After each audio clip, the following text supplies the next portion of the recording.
Vous êtes allongé sur le dos. Les deux jambes repliées, les deux pieds sont à plat sur le sol parallèle. Les bras sont ouverts de chaque côté du corps, légèrement vers le haut du corps, toujours sur le sol, paume de main ouverte vers le plafond. Vous irez soulever l'une des jambes pour aller poser le pied sur le genou contraire. Le genou de la jambe que vous venez de poser est ouvert sur le côté.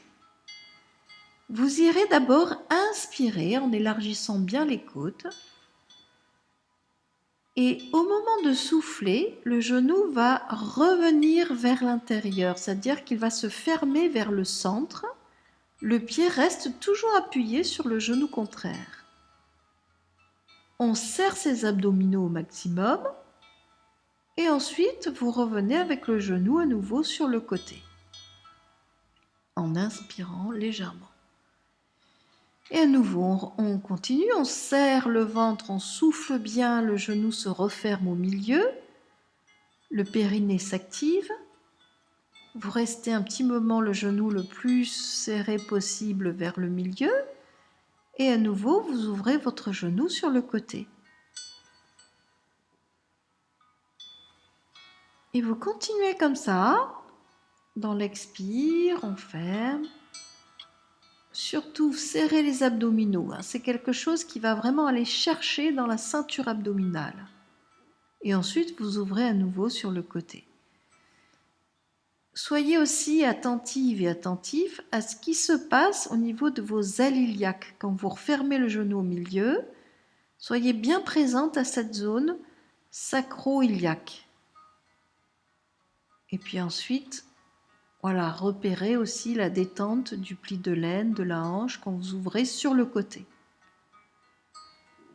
Faites-le une fois, une dernière fois, en refermant le genou, en happant le ventre, en serrant sa sangle abdominale, en soufflant bien sûr, au maximum.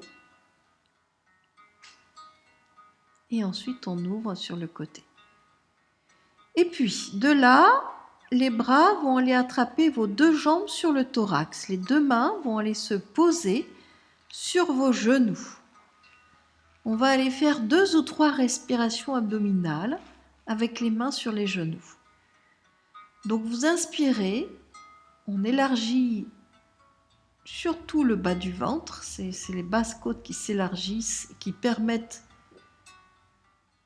cette respiration abdominale. Et ensuite on souffle, on prend du poids, sans serrer les jambes vers vous. C'est prendre du poids, c'est simplement que les mains vont peser sur vos genoux, les jambes vont peser sur le thorax. Voilà, mais pas plus.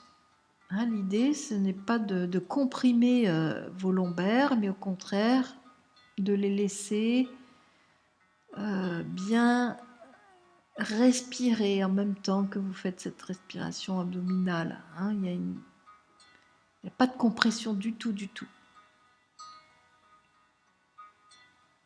Voilà, continuez encore un peu à inspirer et soufflez bien.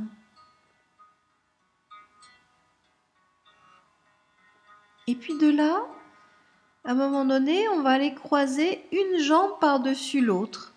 C'est-à-dire que les cuisses vont se croiser, les deux genoux sont emboîtés l'un dans l'autre. On va garder les deux mains sur le genou qui est le plus au-dessus.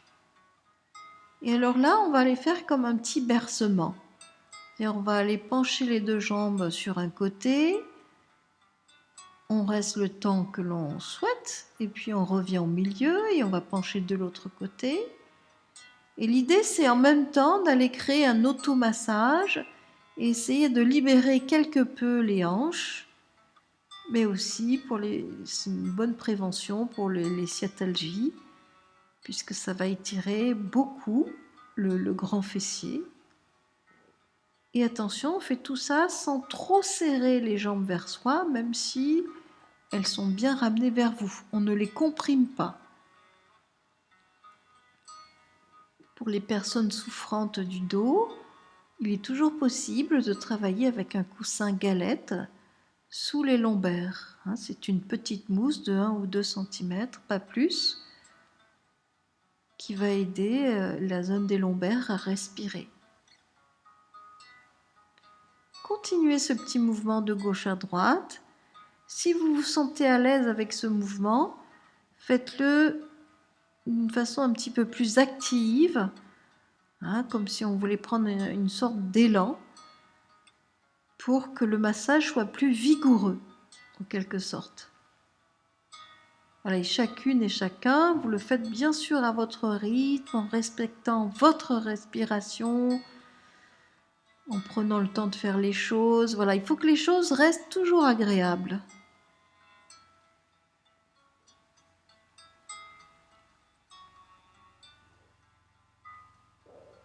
Et puis à un moment donné, on revient au milieu.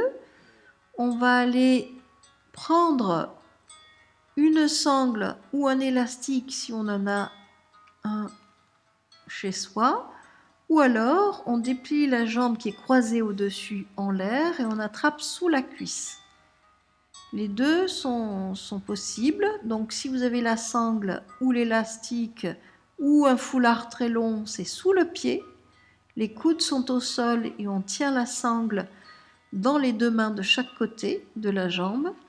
Et sinon, c'est les deux mains sous la cuisse croisée. Les doigts sont croisés. On fait un petit balancé vers soi plusieurs fois. L'autre jambe, il est préférable de la rallonger au sol. Voilà, mais si ça tire beaucoup, vous faites sans allonger. Vous le faites autant de fois que vous le souhaitez.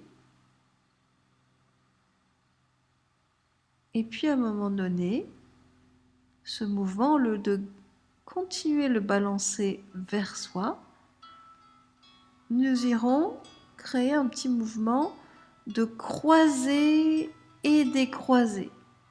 On croise la jambe au-dessus de la hanche contraire et on ouvre à l'extérieur. Et ça aussi, ça va créer du massage. On croise et on décroise. Donc si on n'a pas de sangle ni de coussin, enfin pas de coussin, de foulard très long sous le pied, on fait tout ça avec les deux mains croisées sous la jambe. Et encore, on continue, on croise, on décroise, et on croise, et on décroise. Autant de fois qu'on en a envie, surtout si ça nous fait du bien.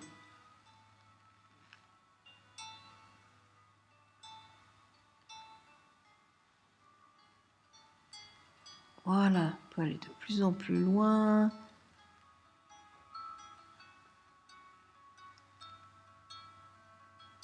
Voilà, toujours ce petit massage du bas du dos. On continue à bien respirer. Et puis à un moment donné, on va replacer cette jambe en l'air, replier la jambe, l'allonger au sol. Les deux jambes se rallongent. On a enlevé la sangle, bien sûr.